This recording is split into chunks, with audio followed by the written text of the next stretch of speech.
Man, welcome back to Rooster Crow and TV, man. It's been a minute, but you back. You heard me. Hey, man, before we dive deep, keep in mind it costs $0.00 to hit that subscribe button right now.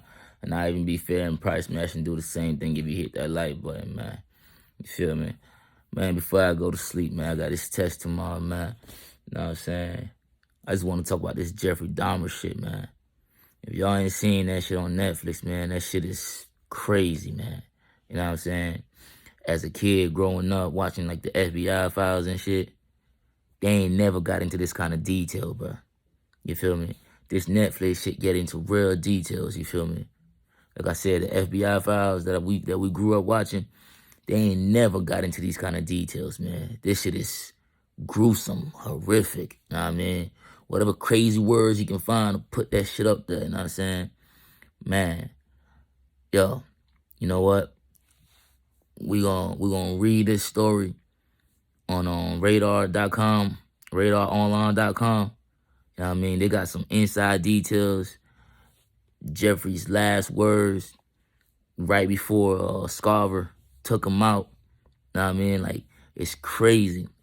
But it's also completely different than the story that Netflix is telling. You know what I mean? It's almost like Netflix, they ain't really try to clean it up.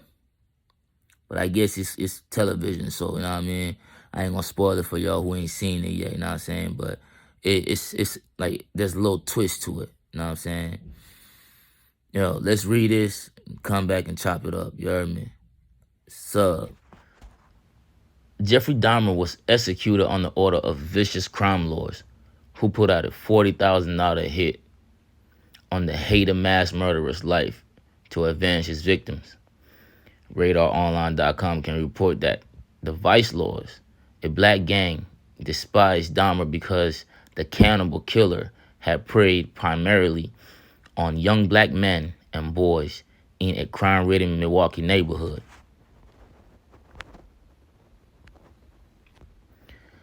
After gang leaders sent words to their members inside the prison about the contract on Dahmer's life, a psychopath, convicted murderer, decided to carry out the hit.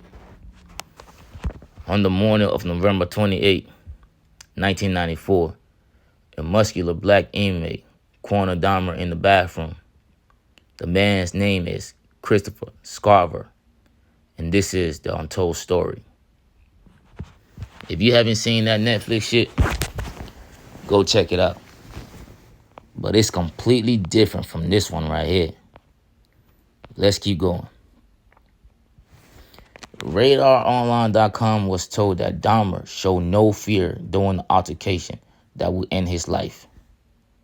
Sources said he looked Scarver right in the eyes and calmly said, "I don't care if I live or die. Go ahead and kill me." Those chilling words were his last. The executioner repeatedly slammed Dahmer's head against the floor and wall with such brutality that guards who found him could barely recognize him. Dahmer was the victim of a carefully planned execution. He was targeted for death by the Vice Lords. A prison employees revealed they hated Dahmer because most of his victims were black and from the Milwaukee neighborhoods that the gang controlled. So the crime lords put a $40,000 price tag on his head. Since the money was being offered by a notorious drug dealing gang with plenty of cash, there was little question that it would be paid. The $40,000 was to go to anyone on the outside, a relative, a friend, whatever, designated by Dahmer's killer. A gang member on the outside will deliver the money.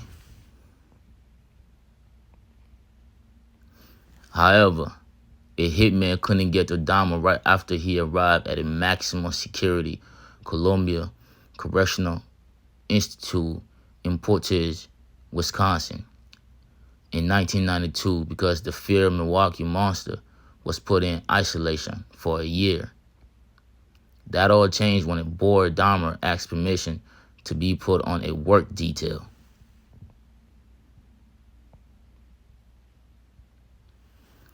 But Dahmer was a hero to the prison's hate-crazed white supremacy because he had murdered blacks, and so they protected him. Prison Insider spilled to RadarOnline.com. However, the serial murderer couldn't be protected forever. On the morning of November 28, Dahmer had a mango breakfast consisting of a hard-boiled egg, toast, cereal, and coffee, not knowing it would be his last meal. After breakfast, he and two other convicted killers, Scarver and Jesse Anderson, were assigned to clean up the prison's gym area. Scarver had been working on Dahmer's detail for about 3 weeks. Unknown to Dahmer, he decided to carry out the gang's order and had been patiently waiting for the right moment to pounce. He got his chance when their two guards walked out at 7:50 a.m. and left them alone for 20 minutes. Scarver came up behind Dahmer while he was cleaning the bathroom. Dahmer turned and Scarver grabbed him by the shoulders, the employee told us. Scarver is 6'1", 190 pounds of solid muscle. He had no trouble overpowering Dahmer, who was 6 feet tall, but flabby and out of shape, and battering his head against the tile floor and wall. Then Scarver went to a nearby room where Anderson was working and attacked him, leaving him barely clinging to life, the staffer continued, adding that Anderson had stabbed his wife to death and blamed the crime on two black thugs, so vice lords had promised a bonus for taking out Anderson as well. When Dahmer was found, the mass murderer's head was bashed in almost beyond recognition. Radar.com online was told in detail about the violent scene. There was blood all over his prison uniform, the wall, and the floor, our sources revealed. While the still-breathing Dahmer was rushed to Divine Savior Hospital, where he was pronounced dead at 9:11 a.m., Scarver was back in his cell, covered in blood, and waiting for guards. He told inmates, "I did the world a favor by killing Dahmer, and he wanted me to do it too. He deserved to die, and he knew it." The insider dished at the time. Scarver is a really scary guy, a psychopath. He wound up in prison after shooting the guy 4 times in the head while making another man watch in horror. Scarver's so scary that none of the black gangs even wanted him as a member. But he knew that killing Dahmer would get him the acceptance he wants in prison. Scarver is 53 years old and currently serving 3 life sentences without the possibility of parole, which doesn't matter because, as our insider pointed out, he will be treated like a king, always remembered as the man who took out Jeffrey Dahmer. Now, since the 90s, man, this is my first time hearing about this side of the story. This is my first time hearing that the vice lords actually put a hit out on Jeffrey Dahmer. Now, I don't know how true this is. Like I said, this is my first time hearing about it. I mean, I'm gonna have to go back and rewatch the FBI files and, on this Dahmer shit. You know what I mean? And see if they even mention that shit. But if this is true that the vice lords put this hit out on this man, bro, I can't even trip, man. That's 100. You know what I'm saying? That's 100. Because Jeffrey did some pretty gruesome shit, bro. You feel me? Even though Jeffrey did shit to other races like white people and, you know what I mean, people from, was it like I don't know, they from like Laos or something like that. You know what I mean? But most of his victims were blacks, bro. And sometimes I wonder, like, why do you think Jeffrey preyed on black people? You know, it ain't just because of the neighborhood. You know what I mean?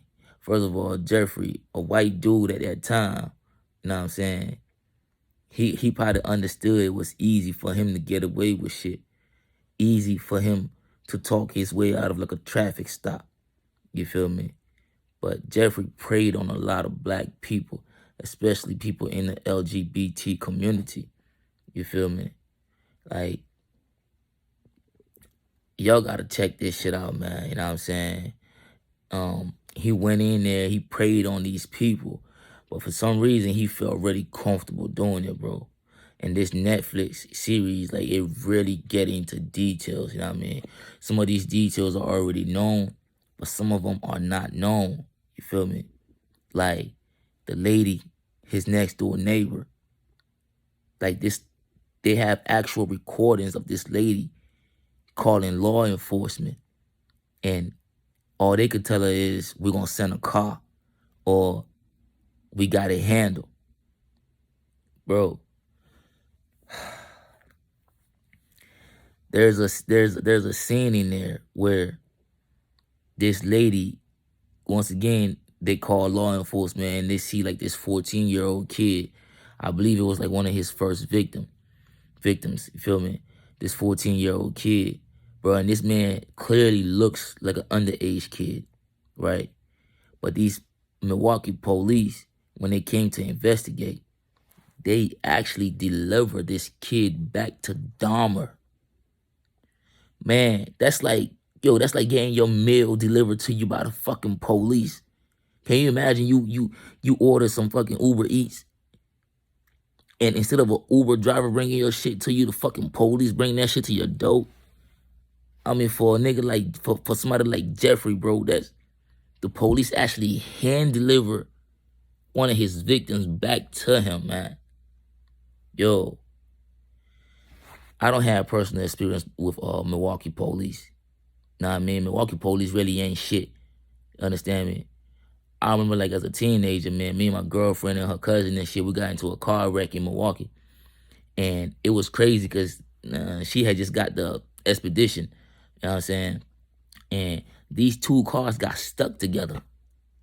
Milwaukee police showed up. They gave the bitch in the back a ticket, and because it was her fault, and they left. They left the two cars stuck together. So when I see this shit, I'm like, damn, bro.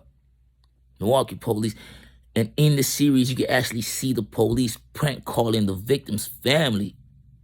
I don't know how accurate that is, bro, but that's crazy shit, bro. Like, I always knew Milwaukee was crazy, but damn, bro, this shit's, and Milwaukee is crazy right now. You feel me? But this shit just shine like a whole different light on this. Know what I'm saying? And bro, by all means, I hope that the victims' families are getting paid off of this Netflix series. The only reason I respect this series, and the only reason I give this shit the time of day, is because they're actually telling the victim side of the story. I'm not watching this shit to see Jeffrey killing. We've been seeing that shit since this story first came out back in the 90s. You feel me? But this time, these victims actually get to tell their stories through their families. And somebody that really, really, really, really got to me was Tony Hughes, man. You know, the guy who was who couldn't talk. I guess he's deaf, but you know what I mean? But he couldn't talk, you know what I mean? And he speaks sign language. His story really, really touched me, bro. And yo, Scarver, you did the world a favor, bro. Vice Laws, y'all put that hit out. allegedly. You know what I'm saying? Like I said, it's my first time seeing this, man. But yo, that's 100, man. Cause this man, a monster, is not even the words to describe him, bro. And the fucked up thing is, bro, this kid actually got introduced to dissecting dead animals by his dad. His daddy. You feel me? His daddy was the one that introduced him to that shit at a young age. Bro, like I said, this thing get into details, man. You know what I mean? I'm not gonna spoil it for y'all, but this is my first time hearing this side of the story. You feel me? They're saying that it was the vice laws that put this hit out on him. It's back in the 90s, man. I wish we still had that kind of unity right now. You feel me? Yo, if you ain't seen it, I'm only gonna encourage you to see that shit because it speaks, even though they show Jeffrey's gruesome shit, but this speaks also for the victims. You know what I'm saying? It speaks for the victims, man. The next door neighbor did everything she could to save whoever she could, bro. Imagine how that lady feel. Bro, there's a scene like in the last episode where she's sitting in her living room. Even though he's gone, he's locked up or he's dead now, she can still hear noises coming through the air vent from his apartment. Bro, this shit is crazy, man. This shit is crazy, bro. Bro, my heart goes out to these families. It's unfortunate that they got to relive this, but at least in this series, we actually get to meet the victims and know who they are, most of them, you know what I'm saying? And it's not just about, this guy and his fetish and, preying on people in the slums and shit like that, bro. It's really, really crazy, man. But yo, I'm talking too much, man. I'm just put it right there, man. Till next time, y'all. If you haven't seen it, go see it.